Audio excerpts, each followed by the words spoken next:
Assalamualaikum warahmatullahi wabarakatuh. Waalaikumsalam warahmatullahi wabarakatuh.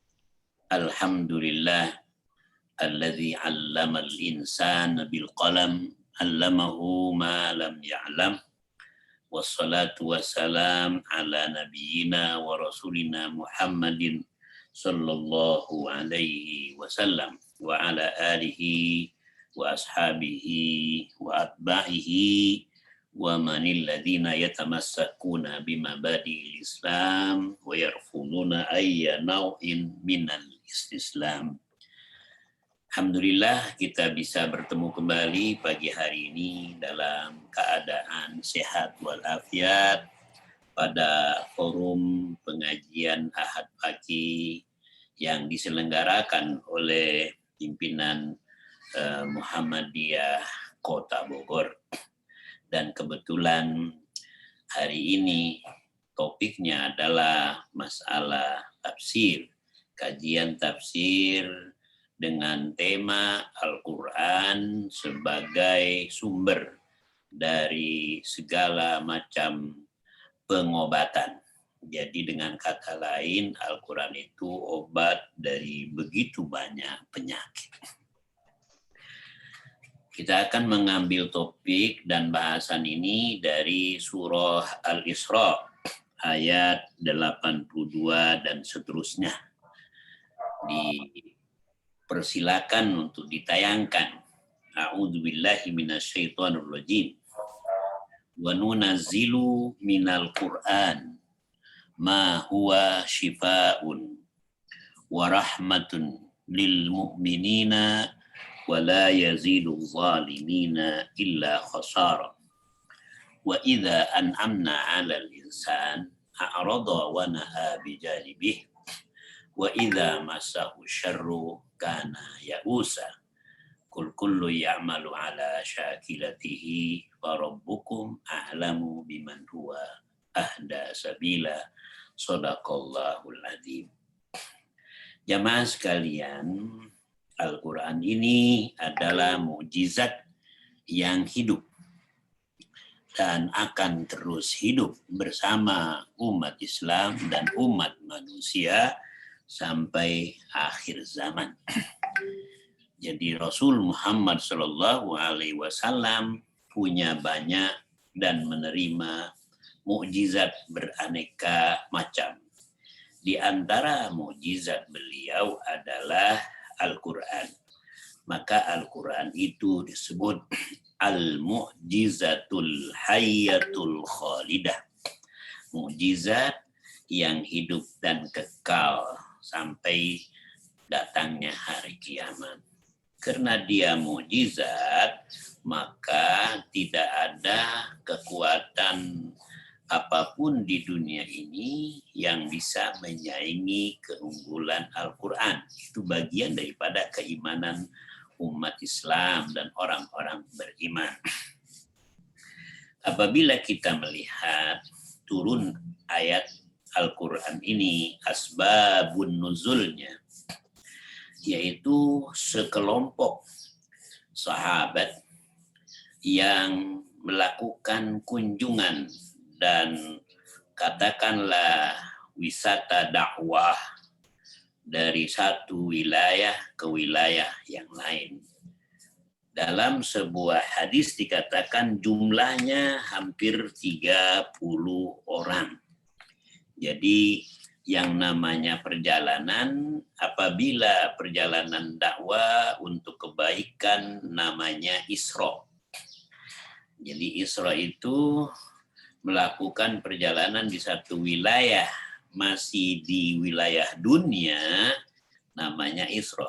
Tetapi kalau dia sudah perjalanan dari dunia ke angkasa luar, namanya Mi'raj. Yang kita akan segera peringati di bulan Rajab setiap tahun. Termasuk di bulan Rajab tahun ini yang bertepatan nanti pada tanggal 11 Maret 2021.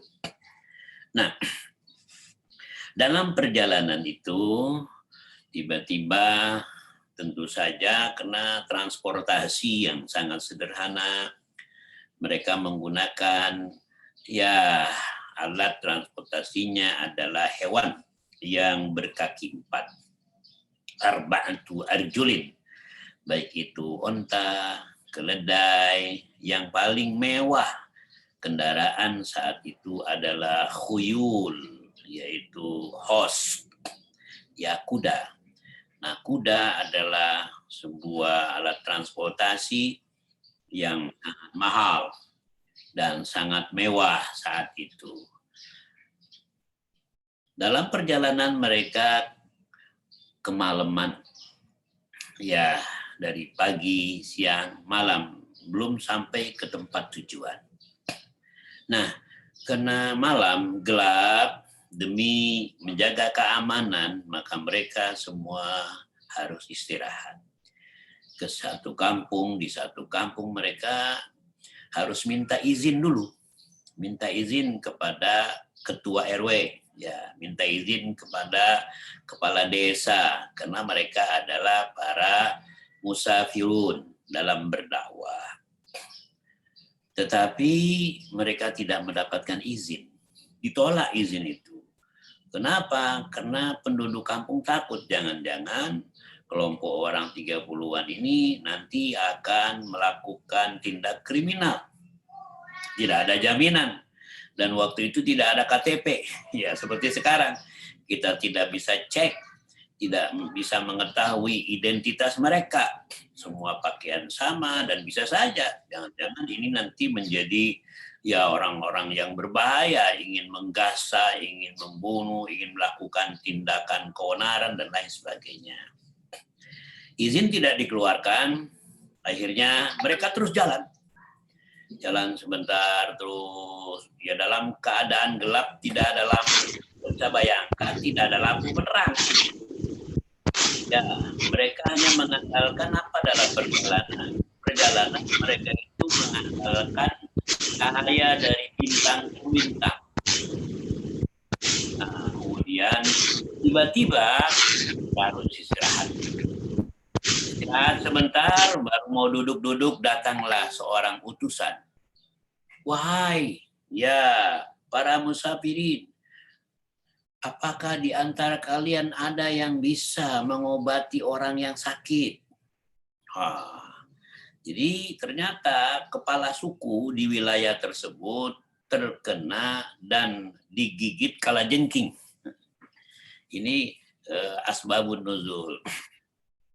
Sehingga ada seorang yang memberanikan diri dan mengatakan siap, kami siap dan bisa mengobati orang yang sakit.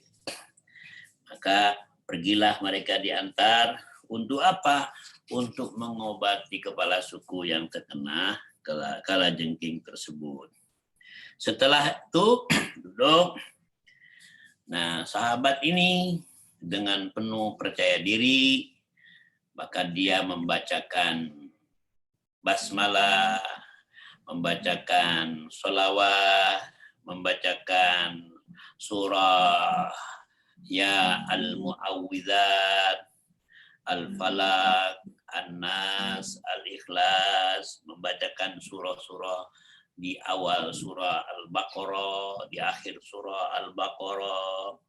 Nah, semua itu kalau menurut ahli tafsir banyak yang dibacakan oleh seorang sahabat tersebut, lalu diambil segelas air, kemudian ditiupkan, diberikanlah kepada orang yang ya tersengat ke kalajengking tersebut, dan alhamdulillah sembuh. Nah, setelah sembuh, kira-kira apa bayarannya? Nah, bayarannya dikasih 30 kambing. Bayangin aja, 30 orang, 30 kambing. Wah, 30 kambing, silakan di-entertain, dan boleh tinggal di kampung dan bermalam di kampung tersebut. Dan setelah itu mereka bawa kambing-kambing sisanya itu dibawa pulang. Lalu mereka sampaikan kepada Rasulullah Sallallahu Alaihi Wasallam, bagaimana ya Rasulullah?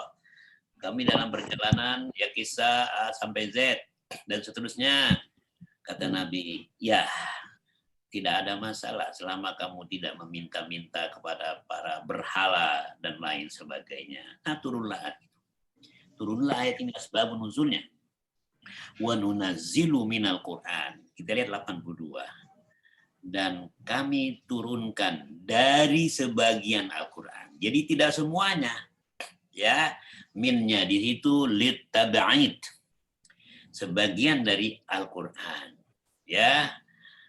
Jelas banyak sekali doa-doa. Sebelum ini ada di depan itu ayat 80 dan 79 ya kan? Adkhilni mudkhala sidqin wa akhrijni mukhraja sidqin waj'alni min ladunka sultanan nasira. Jelas. Ya, itu juga doa. Jadi bagi kita orang yang beriman, kalau bisa kita masuk ke golongan orang yang baik. Juga kalau memang di WA group ada masalah, ya Allah, udah ada keluar dari WA group tersebut. Nah, ini doa kita. Adkhilni mudkhala sidqin. Masukkanlah kami ke golongan orang yang baik. Wa akhrijni mukhraja sidqin. Dan juga keluarkan kami ya dengan cara-cara yang baik. Waj'alni min ladunka sultanan nasira. Ya, angkatlah untuk kami penguasa yang penolong. Ya, subhanallah. Jadi doanya 3. Ya, kita ini kalau mau gabung ke satu golongan, mudah-mudahan gabung kita ke golongan tersebut banyak manfaatnya. Juga kalau kita tidak baik, ya Allah turunkanlah arinal haqqo warzuqna tiba'ah wa arinal batila warzuqna ijtinaba wa akhrijni mukhraja sidqin. Yang ketiga, ya Allah dalam perjalanan kita ini perlu pemimpin. Seorang pemimpin, 3 orang keluar itu dia harus mengangkat seorang ya penunjuk jalan, dalil. Jadi kita harus sepakat kalau dalam perjalanan ada 10 orang, ada 9 orang, ada 20 orang, maka harus memimpin kepala grup, tokohnya itu sebagai ya tuntunan kita. Jadi jangan ada yang mau ke kiri, ke kanan, sehingga dengan demikian terpecah konsentrasi. Nah, ini doanya. Jadi Al-Quran, wa nunazzil, kata Allah, aku turunkan Al-Quran sedikit-sedikit. Maka Allah tidak mengatakan wa nunzilu. Jadi dikatakan wa nunazzilu. Apa bedanya? Nunazzilu diturunkan sedikit-sedikit. Beberapa ayat diturunkan, kemudian disambung lagi berhenti. Turunkan ayat yang lain. Ya, tanzil. Nggak langsung, nggak kayak Bible atau nggak seperti Taurat. Jadi Al-Quran ini memang sedemikian. Maka kita sebagai umat Islam juga kalau baca Al-Quran nggak usah terlalu banyak-banyak. Dalam artian menghafalnya itu susah. Ya, Nabi saja diperintahkan oleh Allah Subhanahu wa Ta'ala untuk membaca Al-Quran dengan cara yang ya sopan, penuh keadaban, ya tidak terlalu cepat juga tidak terlalu lambat. Maka Al-Quran diturunkan ya bertahap selama 23 tahun. Nah, itu saja, ya ini namanya Al-Quran. Dibaca sedikit saja, kita masih banyak yang belum hafal. Coba kita perlu bertanya kepada diri masing-masing. Berapa surah yang sudah dihafal oleh kita pada saat umur kita sudah mencapai 50 tahun atau 60 tahun. Apakah sudah hafal 60 surah? Atau jangan-jangan cuma 6 surah? Udah 6 tahun baru 6 surah. Coba kita lakukan otokritis. Sementara hafalan-hafalan yang lain sudah berlipat ganda. Hafalan Al-Qur'annya dari umur 7 tahun sampai umur 15 tahun tidak ada kenaikan. Tidak ada improvisasi. Itu namanya apa? Kemajuan atau kemunduran. Nah, ini cerita Mas Taufik ini. Itu kemajuan atau kemunduran? Kemunduran. Jadi kita harus nambah. Ya masa kita nanti ditanya oleh malaikat, wahai hambaku. Ya, kata Allah, wahai hambaku, engkau ibadah, betul, bagus. Tapi dalam sholat itu aja yang dibaca. Gak ada yang lain. Dari sekarang sampai ya akhir hayat itu, dari umur 7 tahun sampai 60 tahun, tidak ada perbaikan. Nah, Al-Quran Allah turunkan sebagiannya. Mahuwa syifa. Itu obat. Itu sudah dikaji oleh para pakar di bidang ilmu kesehatan. Maka kalau kita pergi dan menjenguk orang yang sakit, apa kira-kira doanya? Ya, Allahumma anta rabban nas. Adhibil ba'sa anta syafi la shifaa illa shifauka shifaan la yughadiru alaman wala saqaman. Ya, jadi jangan hanya apa? Oh ya, cepat sembuh ya. Ya, itu bukan doa, tapi tidak nyunnah. Jadi kita datang, orang yang sedang dirawat, atau kita datang berkunjung melihat orang yang sakit, bacanya bukan semoga cepat sembuh. Itu bukan orang Muhammadiyah itu yang gitu tuh. Kita harus baca Allahumma anta rabban nas adhibil ba'sa. Hilangkan ya al-ba'sa, sesuatu yang tidak mengenakan, tamparan, ya menyakitkan. Anta rabban nas, engkaulah Tuhan umat manusia. Ya, adzibul ba'sa anta rabban nas. Isfihi, sembuhkanlah. Kalau yang sakitnya seorang laki-laki. Tapi kalau yang sakitnya seorang perempuan, menjadi apa itu Pak Taufik? Isfiha. Ya, Pak Kus, isfiha. Kalau yang lebih daripada satu menjadi 5 orang, ya isfihim. Ya, kalau yang jamaah. Jadi jangan yang kita kunjungi yang sakit 5 orang, bacanya isfihi. Salah. Ketahuan lagi, Anda nggak benar. Ngajinya nggak selesai. Ya. Jadi isfihi laki-laki. Isfiha perempuan. Kalau 2 isfihima, ya isfihima. Kalau lebih daripada 2 isfihim, ya. Jadi ingat itu. Jadi ketua PDM atau sekretaris PDM, anggotanya sakit, pergi ke rumah sakit. Yang sakit sembuh, isfihi. Kalau perempuan isfiha. Kalau yang 3 jangan isfi lagi, tapi isfi. Ya, itu tanda-tanda bahwa kita tahu ini adalah doa Nabi. Ya, isfi antas syafi, engkaulah yang maha penyembuh. La syifaa illa syifauka, tidak ada kesembuhan kecuali dari engkau. Syifaan la yughadiru alaman wala saqama. Ya, artinya kesembuhan yang tidak meninggalkan sakit, tidak menimbulkan tanda-tanda. Ini memang Tuhannya. Dan itu diajarkan bahwa Al-Quran itu bisa menyembuhkan. Dan pada saat kita umat manusia, yang namanya manusia tidak ada yang nggak ada masalah. Pasti ada masalah. Masalah keluarga, masalah sosial masyarakat, masalah keuangan, apalagi di era pandemi sekarang pasti duitnya kurang. Ya, pendapatan income ada, tapi mengalami penurunan. Maka kita harus mencari solusi. Bagaimana caranya? Ya Allah, engkaulah pemaha pemberi rezeki. Apa yang engkau berikan itu jadikanlah sebagai penenang untuk jiwa kami. Jangan ada orang tuh nggak cukup aja. Ya rezekinya udah banyak tapi nggak cukup. Sedikit kurang. banyak juga kurang. Nah, itulah manusia. Jadi kita lihat banyak kajian. Ya, coba lihat ditayangkan ya.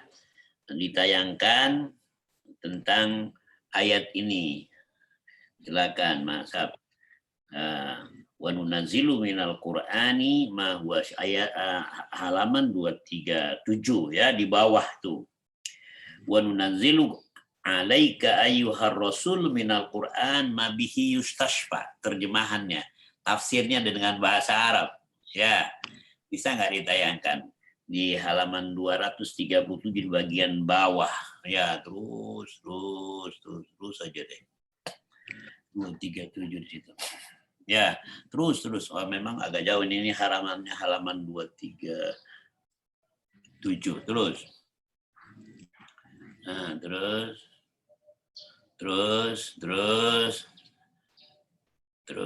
Nah, udah. Nah, ini dia. Wa nunazzilu minal Qur'ani ma huwa syifaa'un wa rahmatun lil mu'minin. Nah, sekarang kita baca bahasa Arab nih. Nunazzilu 'alaika ayyuhar rasul minal Qur'an ma bihi yustashfa minal jahl. Jadi membaca Al-Qur'an bisa mengobati kita dari kebodohan. Ya. Ad-dhalalah dan kesesatan. Wa nuzuli amradi syiddati wan nifaq. Wa tazulu amradu syiddati wan nifaq, dan penyakit yang sangat memprihatinkan ya, dan penyakit nifaq ya, kemunafikan. Ya, Al-Qur'an. Wa zayghi wal ilhad, juga dari anti kepada Tuhan. Artinya banyak orang-orang yang tidak percaya lagi kepada Tuhan. Wa huwa aidan rahmatul lil mu'minin alladzina ya'maluna bima fihi minal faraid wa yuhalluna halala wa yuharrimuna harama fayadkhuluna al-jannah wa yanjuna minal adzab. Ya, dalam sebuah hadis dikatakan, sebuah khabar itu asar, malam yustashfa bil Qur'ani fala syafah Allah.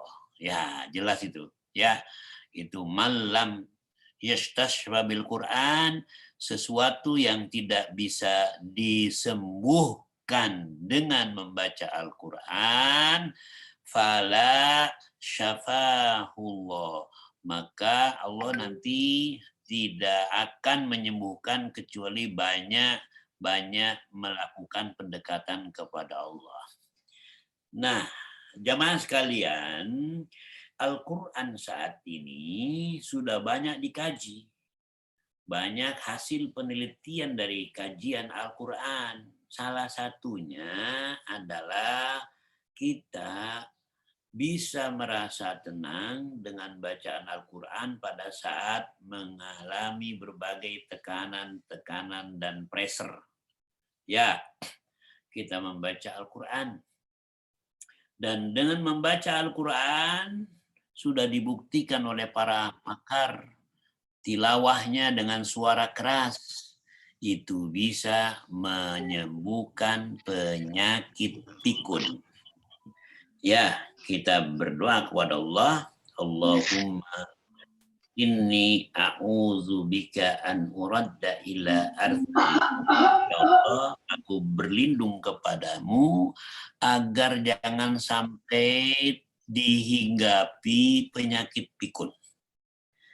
Ya, kita doa seperti itu. Nah, membaca Al-Quran dengan suara keras ternyata bagus. Membaca Al-Quran dengan suara yang jahar itu bisa memperkuat memori kita, memperkuat ya ingatan kita.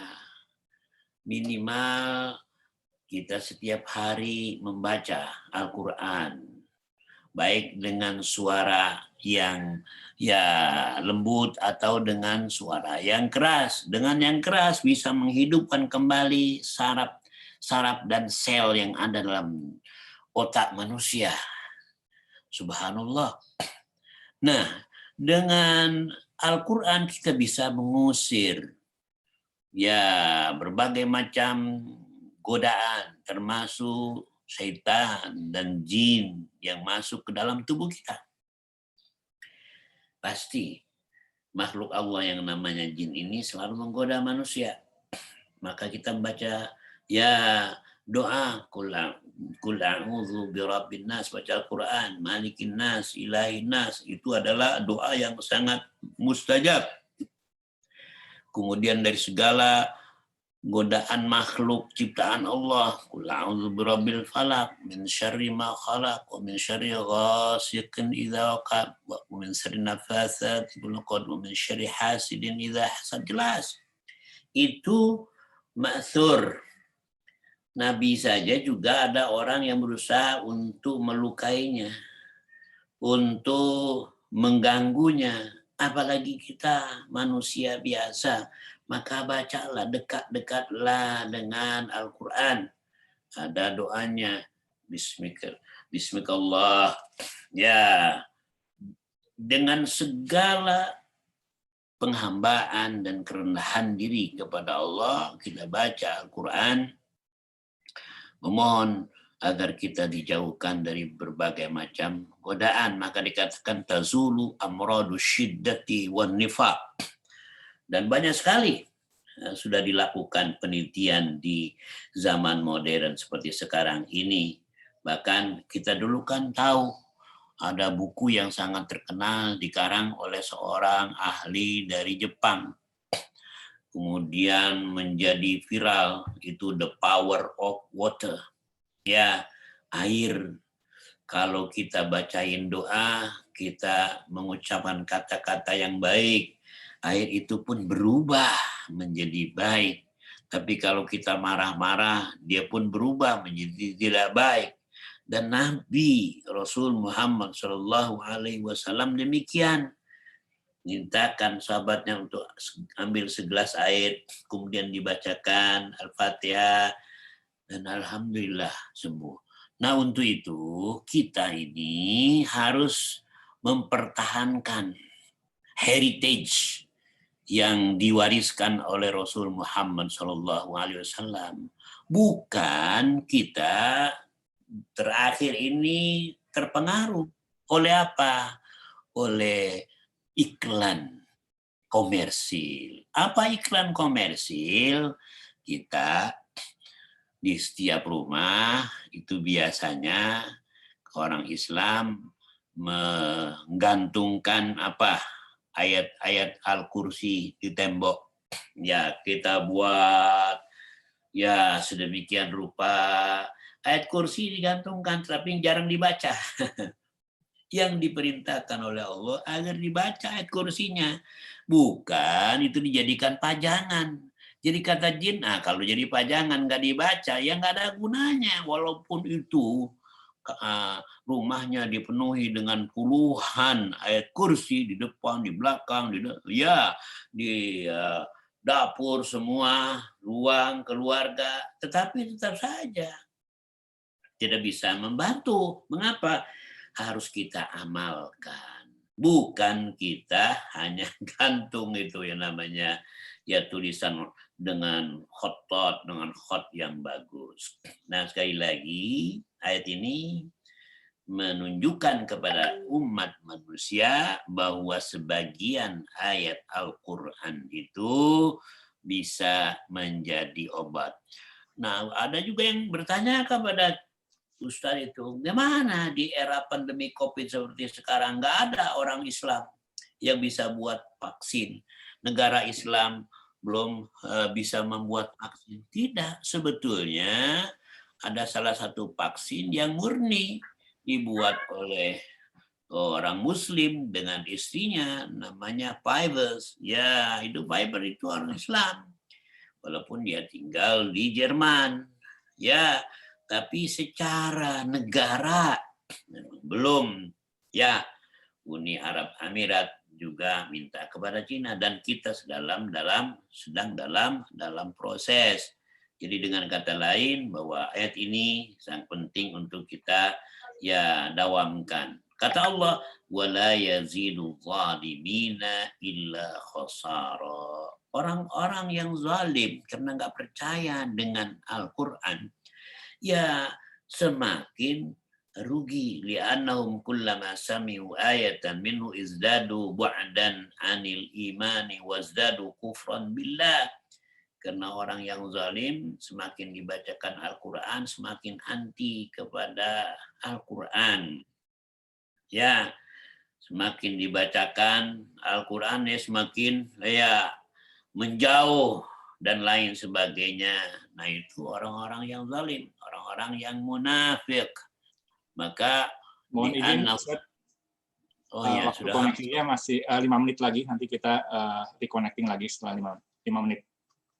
Oke. Nah, oleh karena itu ya di dalam sebuah hadis di bawah ini dikatakan ya kama qala qul huwa lil ladzina amanu hudaw wa shifa wal ladzina la yu'minuna fi al-Qur'an wa fi adani makru wa huwa alaihim ama ulaika yunaduna min makanin ba'id. Nah, kemudian ayat yang lain wa idza ma unzilat suratun faminhum may yaqulu ayyukum zadatum hadhihi imana fa ammal ladzina amanu fazadhum imana wa hum yastabshirun wa ammal ladzina fi qulubihim marad fazadatum rijzan ila rijzihim wa matu wa hum kafirun. Nah, jamaah sekalian, inilah bagian daripada proses yang harus dilakukan oleh seorang mukmin apabila dia mengalami krisis, apabila dia menderita penyakit.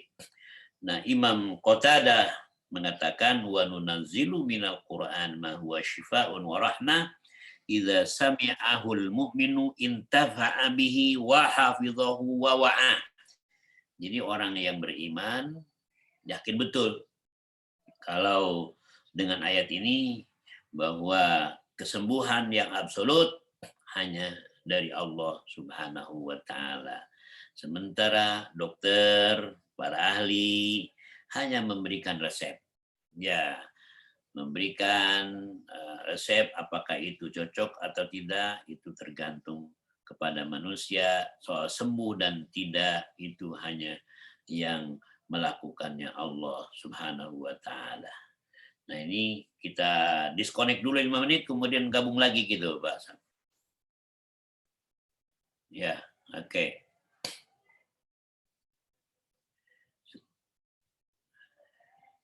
Set as default.